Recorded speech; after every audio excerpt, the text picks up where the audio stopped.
Ovde ima hleba, ovde ima svega. Dođi ti što se stidiš kosovsku kuhinju da vidiš.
Pozdrav drugari i dobrodošli u još jednu epizodu Klošarske kuhinje. Danas, kao što svi znamo, je Uskrs i vreme farbanja jaja. Klošar ovdje ima dve boje i pokazat ću vam kako on farba svoje jaja. Samo tu jaja. To su jaja.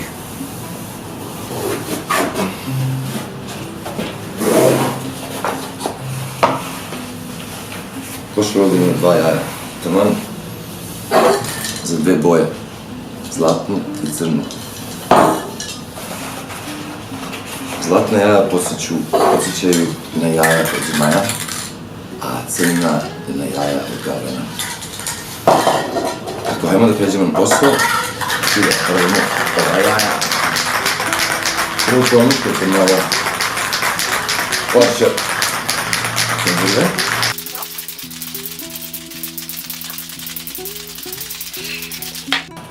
Kada ste promučkali, krenite na posao.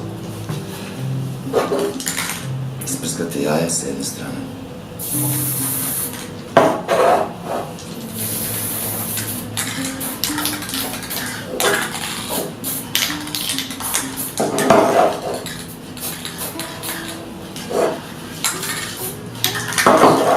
Sačekate da se osuši, a onda ga okrenete i isprskate drugu stranu.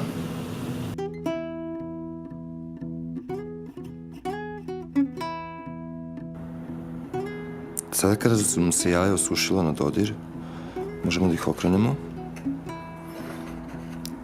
i da isprskamo drugu stranu.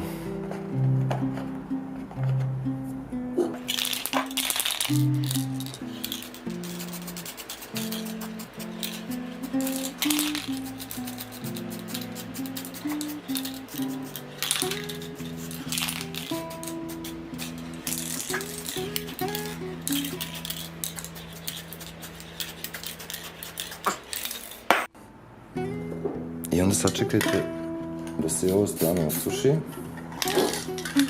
i imat ćete dva predivna jaja. Jedno zlatno, drugo crno. Poštovani drugari, naše jaja su se osušila i došlo je vreme koje smo svi čekali, a to je da se igramo sa njima. Da vam ne bi neko podvalio i igrao se sa rovitim jajima, kao na primjer što se ja igram sa njima, najbolje je pre igre sa jajima, to je tucanjem, proveriti da li je jaje živo ili sirovo, a to ćete najbolje uraditi tako što ga zavrtite i zaustavite naglo. Malo brže. Zavrtite i zaustavite. Ako nastavi da se vrti, ono je sirovo. Ovo jaje je skuvano. Njega kad zavrtim i zaustavim, neće ništa da se desi. Ono samo stoji. Dok sirovo jaje to jest jaje koje nije kuvano, kad zavrtite i zaustavite, ono će da se nastavi da se vrti. Evo, ovo jaje je sirovo isto. Vidite kako nastavlja da se vrti. To je znak da je jaje sirovo. U svakom slučaju, došlo je vreme da se mi tucamo sa ova 2 jaja. Šta mislite, koje jaje će da pobedi? Crno gavranovo ili zlatno zmajevo? Ja bih rekao zlatno zmajevo. Hajmo da vidimo.